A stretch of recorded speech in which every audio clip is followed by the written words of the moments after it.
Anteriormente, em Rivalidades Lendárias da Fórmula 1, contamos a história do duelo vivido na temporada 2007.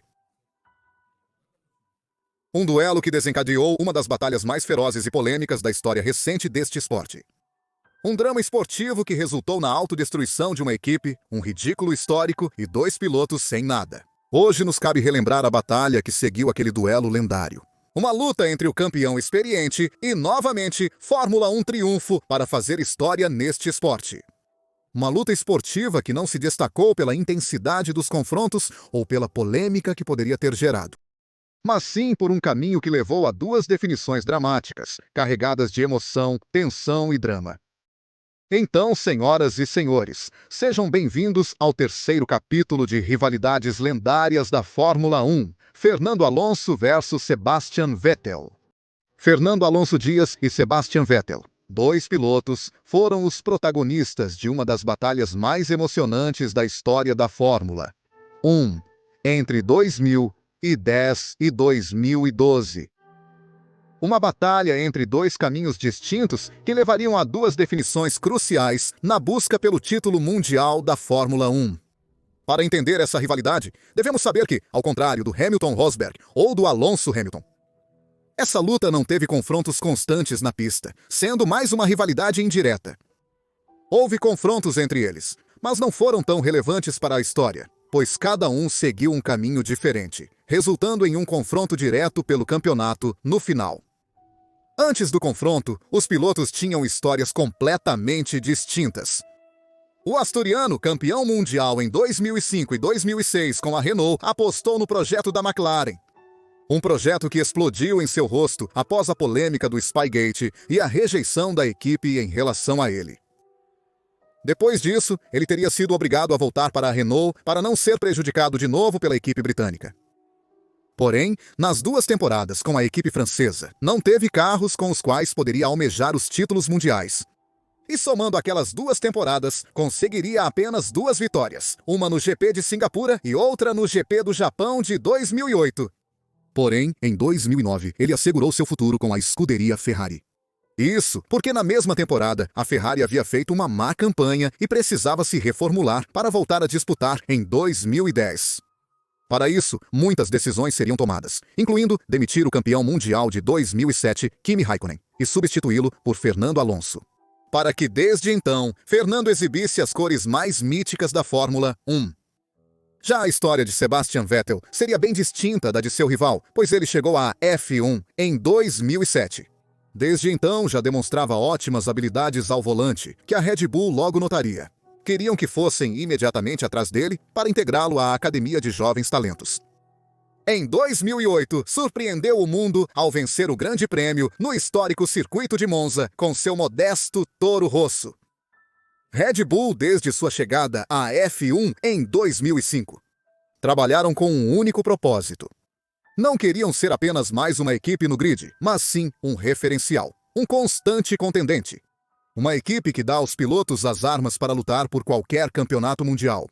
Em 2009, com as mudanças nas regulamentações técnicas dos monopostos, conseguiram lutar pelo seu primeiro campeonato mundial. Infelizmente, nem eles, nem Vettel, nem ninguém esperava a surpresa da equipe. Brown GP que, com o difusor duplo, dominou o início daquela temporada e ganhou uma vantagem considerável, permitindo-lhes resistir ao embate da bebida energética. Em 2009, eles perderam o título, mas isso os motivou a iniciar o caminho da Redvolution. E para 2010 viriam determinados a não deixar os títulos mundiais escaparem novamente. Ferrari e McLaren estavam prontas para mostrar suas candidaturas. Prontos para retornar às suas escuderias, ao seu lugar de origem. E isso, senhoras e senhores, daria início a uma das melhores temporadas de Fórmula 1 dos últimos anos. Ao início da rivalidade entre Sebastian Vettel e Fernando Alonso.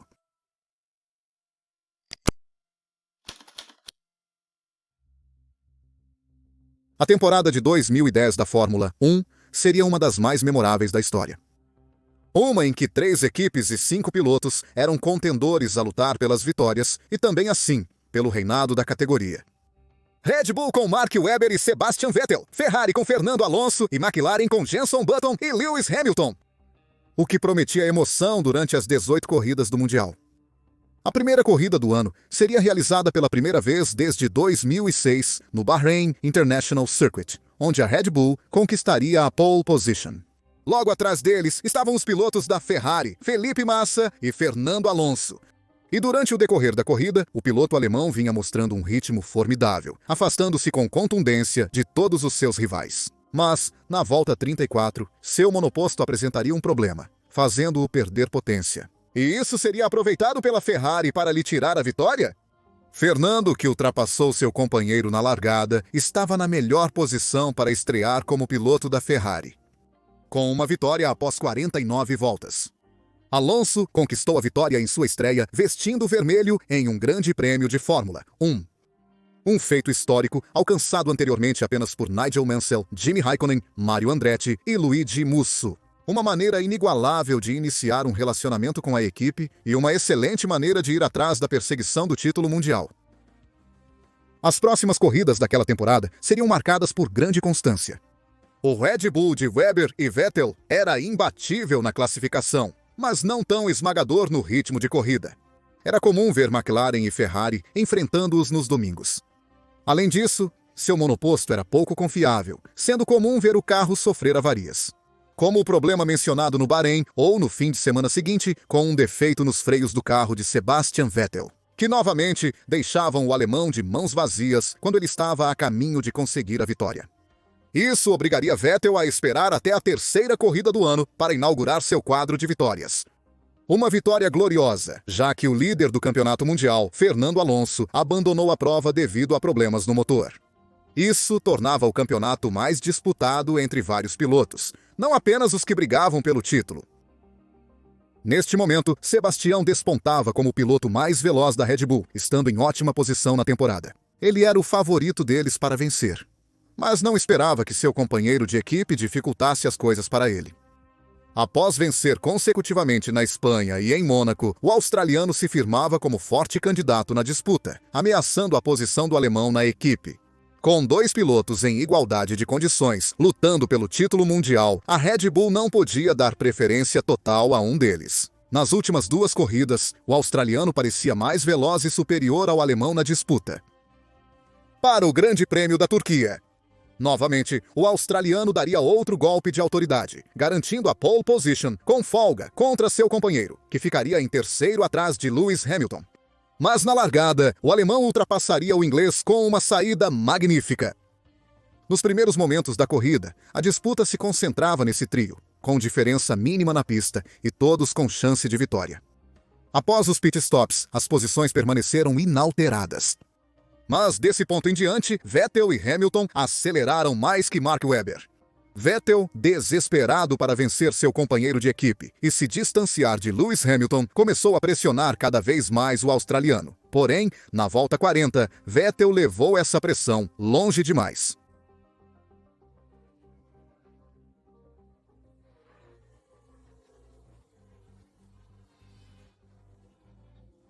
Ao tentar ultrapassar Webber, Vettel acabou fechando demais seu companheiro, provocando uma colisão entre ambos.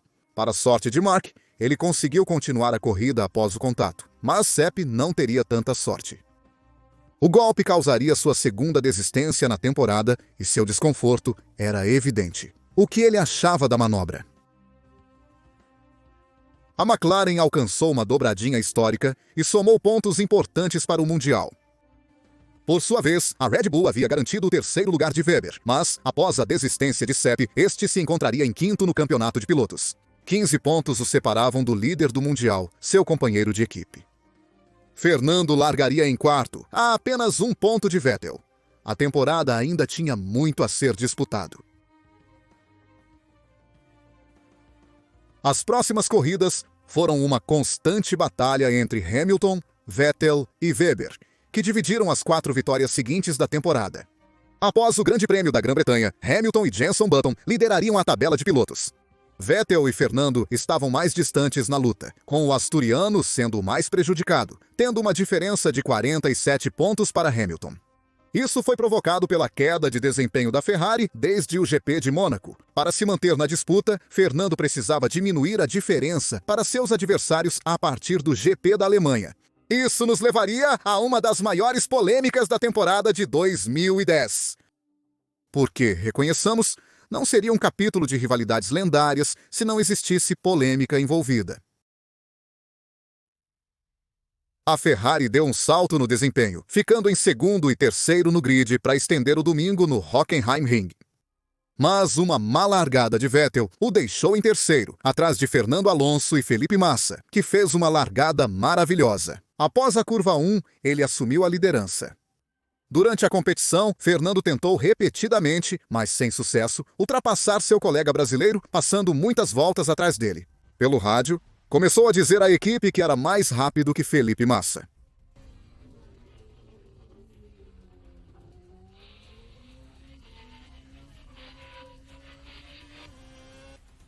Após várias reclamações, a Ferrari começou a enviar mensagens de rádio ao piloto brasileiro, indicando que Alonso estava mais rápido na pista. Mas na volta 49, chegaria uma mensagem que mudaria tudo e que daria a volta ao mundo.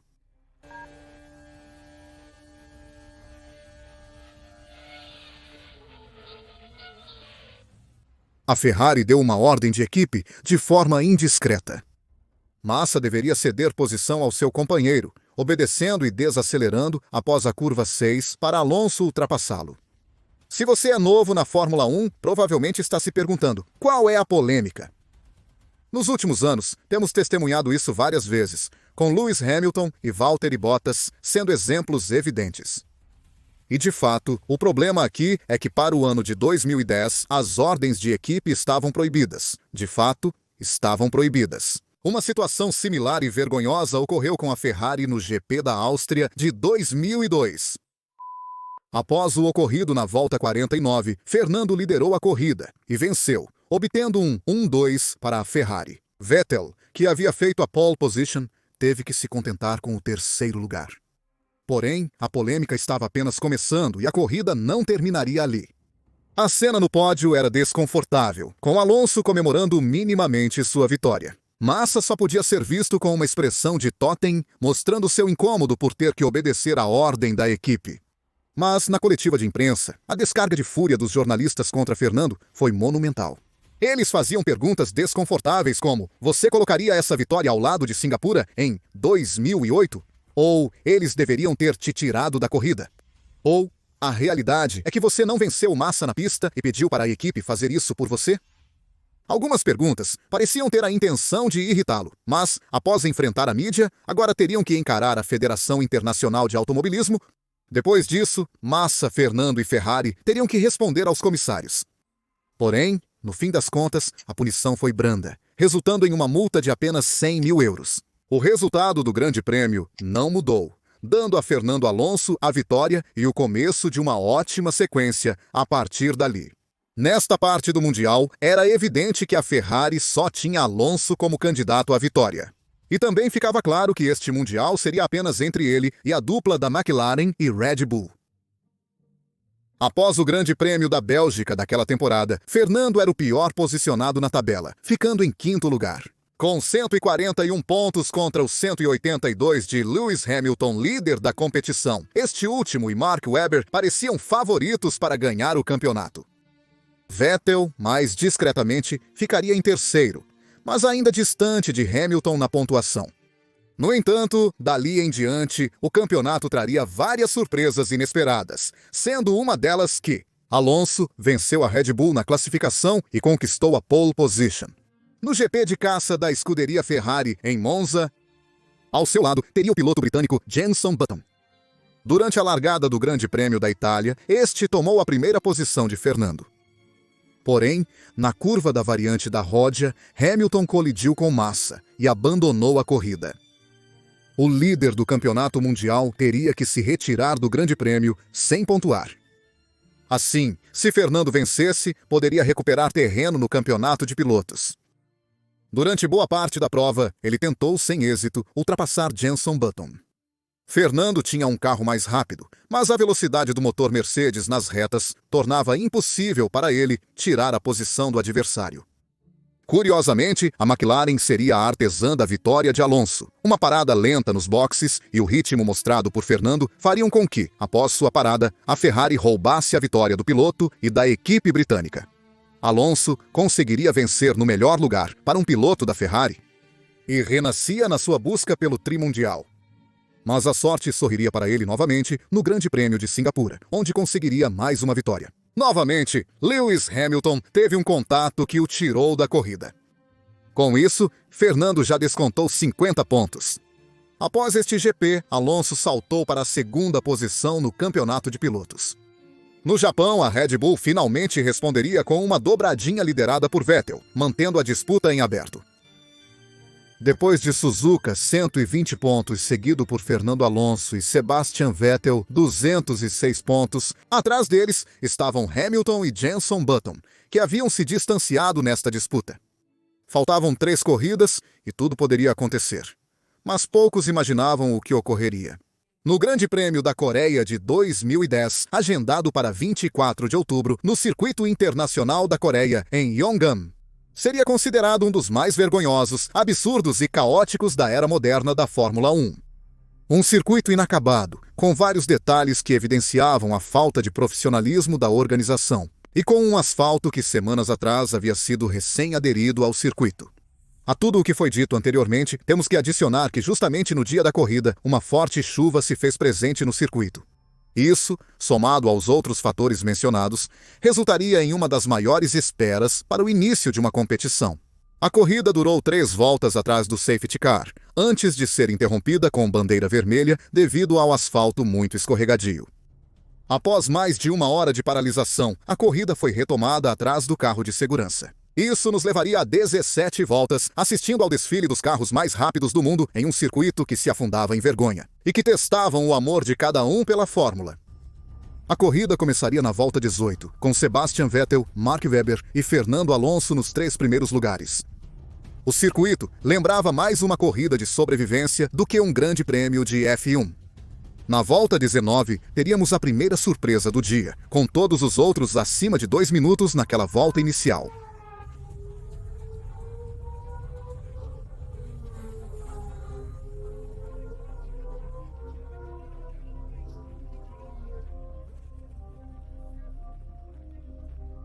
E com o posterior choque com Nico Rosberg, causou seu abandono da corrida. O líder do campeonato mundial foi eliminado após o incidente. Dos 5 aspirantes, agora apenas 4 permaneciam na pista. Mas isso não duraria muito, pois a 9 voltas do final da competição, Sebastian Vettel sofreu uma quebra do seu motor, obrigando-o a abandonar a corrida e servindo a vitória ao maior rival naquele momento. Fernando se consagraria vitorioso no caos que acabou sendo esse grande prêmio coreano. A sorte estava totalmente a seu favor. 2 rivais ao título haviam ficado fora da competição e mais um não conseguiu entrar nos pontos. Apenas ele e Hamilton pontuaram nessa corrida. Após isso, Fernando assumiu a liderança com 11 pontos à frente de Webber e 25 pontos à frente de Sebastian Vettel. O título mundial estava próximo para a equipe, numa chance única após o desastre da Red Bull. Os austríacos venceram o Grande Prêmio do Brasil com um 1-2, garantindo à equipe seu primeiro título de construtores. Mas Fernando havia saído na liderança de Interlagos, com o 3º lugar obtido. 8 pontos de diferença sobre Mark Webber, 15 sobre Sebastian Vettel e 24 sobre Lewis Hamilton. Portanto, o espanhol e o australiano eram os favoritos para conquistar o título a temporada de 2010. O favorito das casas de apostas, o espanhol, parecia caminhar diretamente para seu tão desejado tricampeonato mundial. Tudo parecia favorável a Alonso. O trono estava à sua mercê para ser retomado pelo asturiano. Mas isso é Fórmula 1, onde reviravoltas no roteiro são mais comuns do que parecem.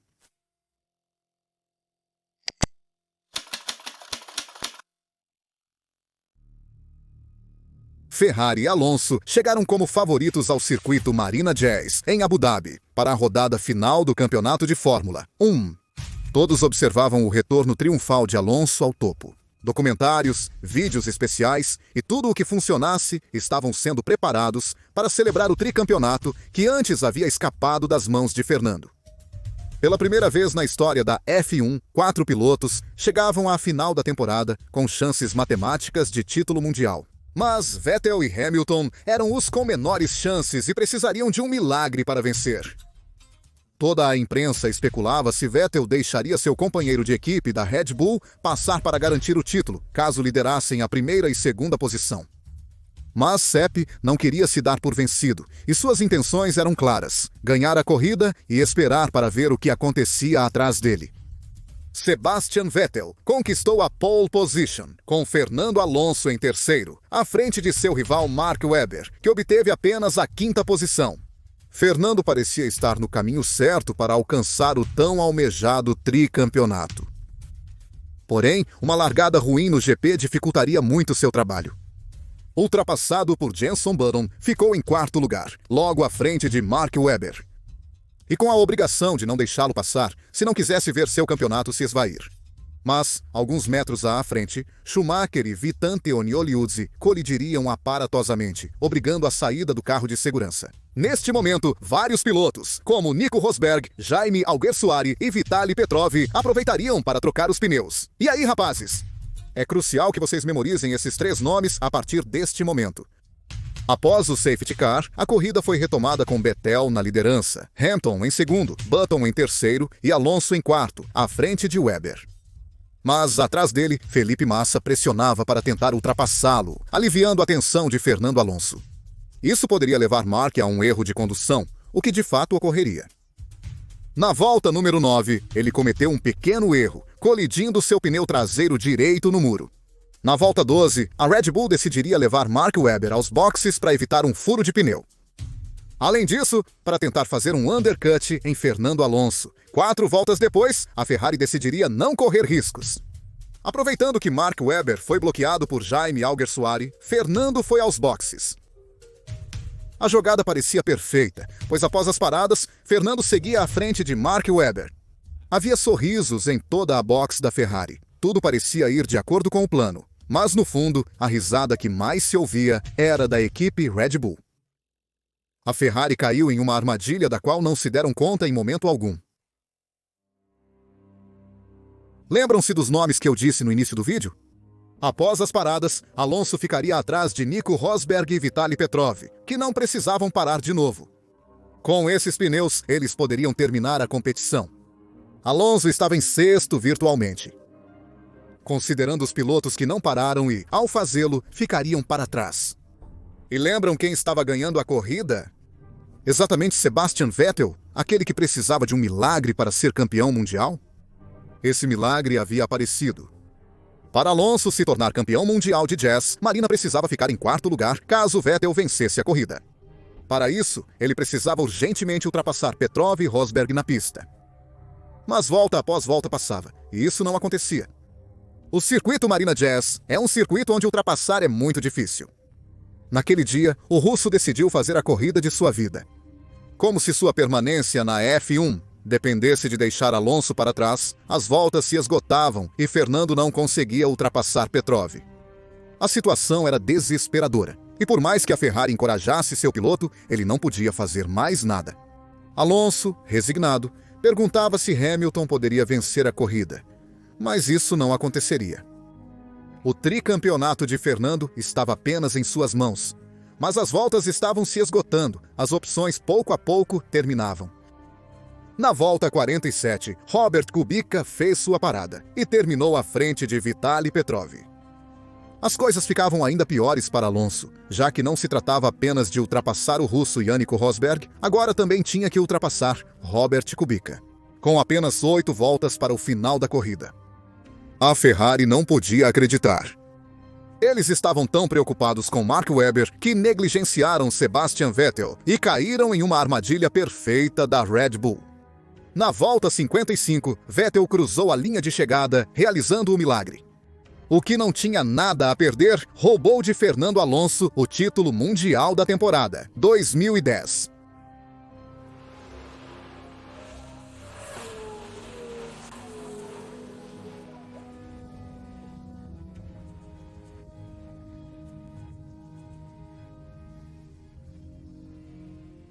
Obrigado, eu te amo. Obrigado a Sebastian Vettel. Você é o campeão mundial. O campeão mundial. Bem feito. Aproveite. Você é o homem.